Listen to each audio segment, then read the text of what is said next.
Welcome to the Metal Prognosis. My name is Lee, and on today's Pedal to the Metal, we are looking at another Caline pedal.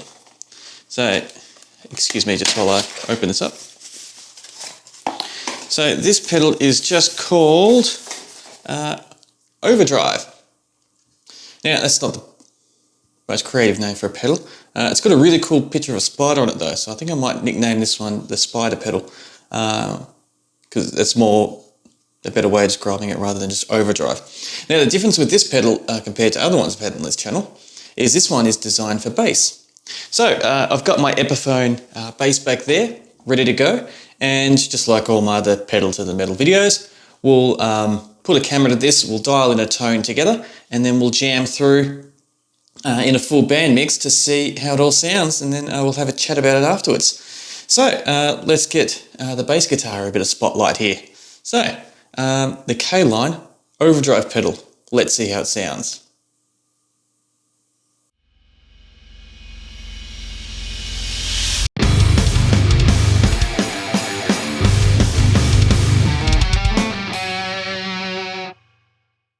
Now we have everything set up ready to go. Just going to grab my Blackbird bass here.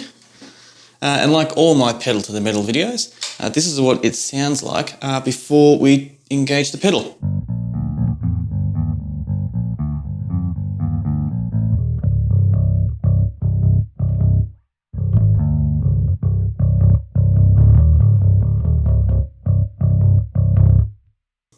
So yeah, not too bad, just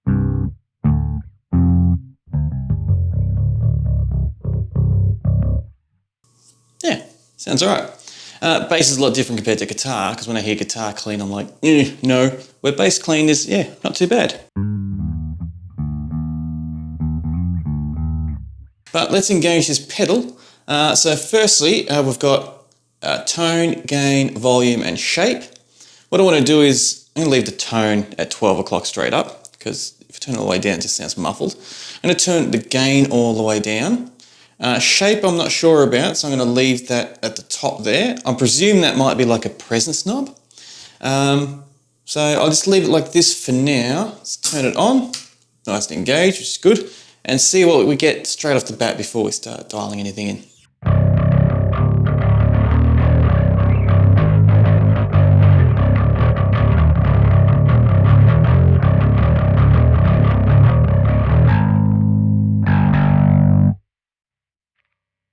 Very first impression is, that sounds awesome.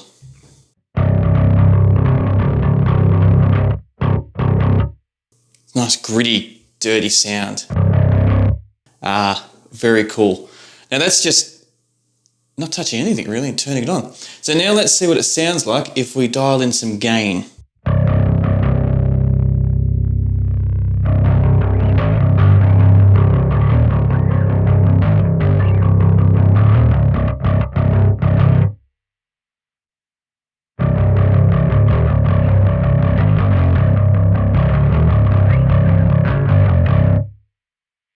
Crank the gain.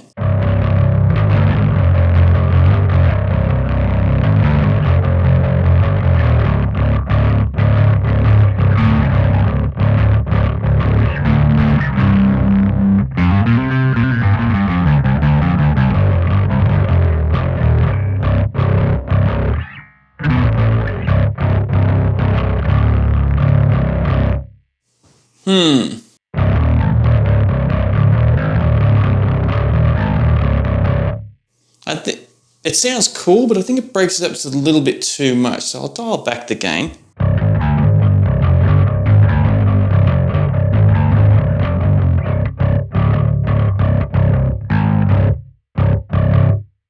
That sounds a bit...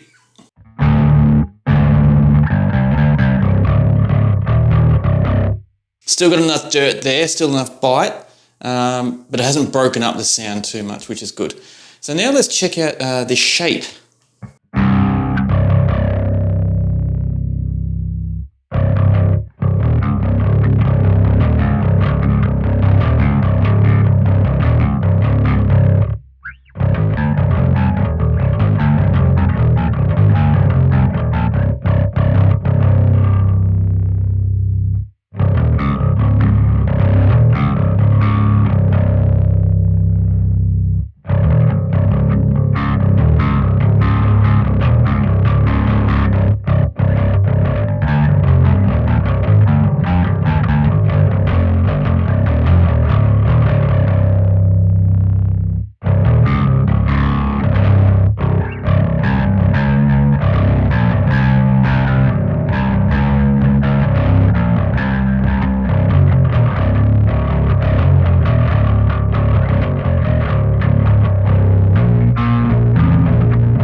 Yeah, so it definitely does seem like a presence type of knob, so it definitely helps brighten it up a bit, which is not too bad.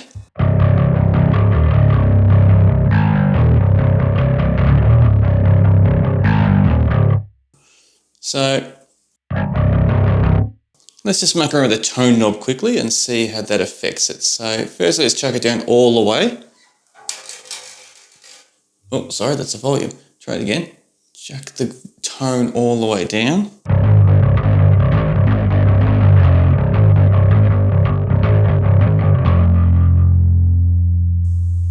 Now all the way up.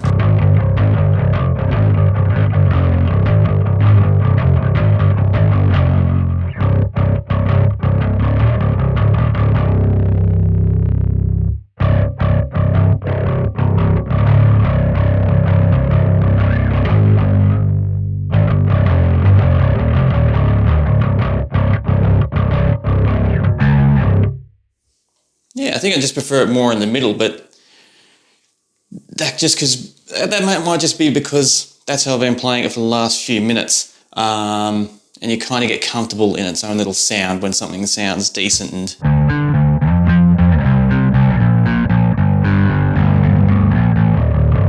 so sometimes it's hard to move away from that when you find something that works.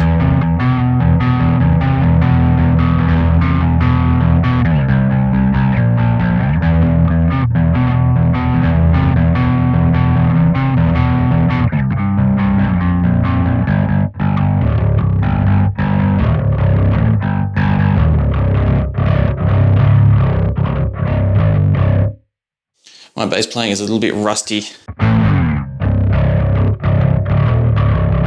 for doodling around on compared to guitar, which is fine.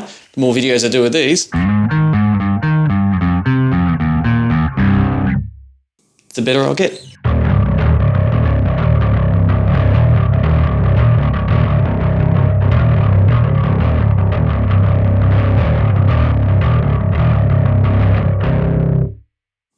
Alright, so I think that's enough doodling around. I haven't actually dialed in that much, really. I've kind of just pushed, the gain isn't that pushed at all. Yeah, I've just kind of moved the shape a little bit and that's it, which is not a bad thing.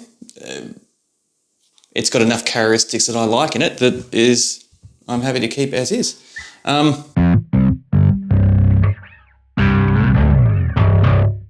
What I'll do now is I'll take a step away from the camera, record a little bit of a tune with the full band mix with drums and accompanying guitars with this sound that we have here, and see how it sounds in the mix. So I'll have it in the mix and I'll have it isolated so you can hear them kind of back to back, and we can take it from there.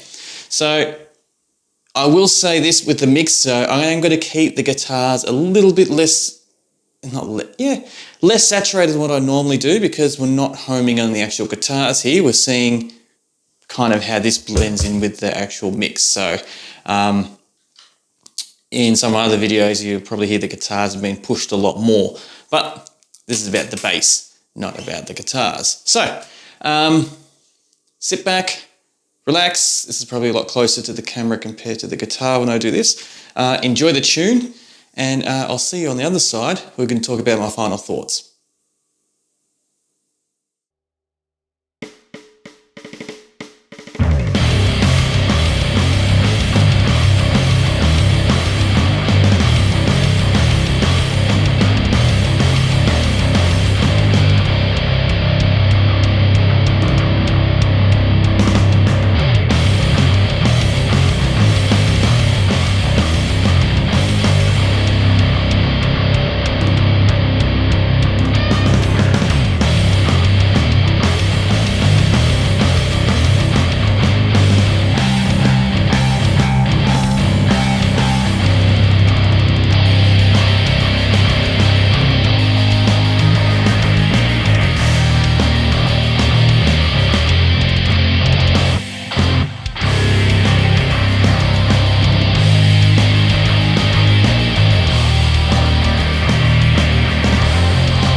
Time for my final thoughts on the Overdrive pedal by Caline. I like to call it the spider pedal. So firstly, I'll just go through all the different knobs here that I dealt with. So the tone, one of those things where it did affect it, but there's nothing bad about it. So having it all the way down or all the way up was neither good or bad, it was just different. So I kind of just kept it in the middle because they all sounded decent. The gain, I did leave it about 12 o'clock, or just below it, because I felt like when I pushed it up to the max, it did break up the sound just a little bit too much. Now that could obviously vary between what different bass guitar you choose. So I was using the Blackbird there. So on a different bass, you might need to push the gain higher, or if you've got like an active pickups, you might want to really dial that back because it might be pushing way too hot. So yeah, I felt like I didn't really need to push it that much harder than what I did. And it actually sounded really good when I had no gain. So just having the pure characteristics out of this pedal, I felt sounded really good. The shape, which seemed to be like a presence knob, worked really well. That's why I didn't push it max, but I did push it pretty hot and pretty high. But in saying that, like even dialing it back wasn't bad either. It was just more of a preference thing. So all in all, like, the main conclusion is nothing was really bad about this. It was just what do you prefer. But as I said before, as soon as I engaged it and turned it on and got the blue light, the sound was really nice straight off the bat. So the clean bass tone that I had running through to start with was decent, but to dirty it up, this did a really nice job with very, very little effort, which is always a nice relief. Sometimes with bass, when I'm trying to spruce it up a bit and give it a little bit more of a brutal edge, a lot of times it becomes too fuzzy too quickly and it doesn't give enough attack and anger that I like in my bass dirty sounds, which I felt like this gave straight off the bat, which is really good. And also, which is also really good, these aren't that expensive either. So to have a fairly cheap option to be able to get a really cool dirty bass tone, yeah, this is not a bad option at all. So the song I decided to to perform, I think more so, was a song that I recorded with my band Shadows at Bay that were released in 2020. I felt like that had enough of just the bass and drums and the guitars dropping in and out, so you can get a little bit more of a fuller picture of what it could sound like in a mix, just with drums and with mixing of the guitars in as well. So yeah, hopefully you did enjoy that, but it was heaps of fun to play, and definitely bass is fun to play anyway. Please don't think I'm surprised by that, but definitely playing that song, running it through this, it felt really fun to play. So how the dirty reacted to how I was playing felt really good.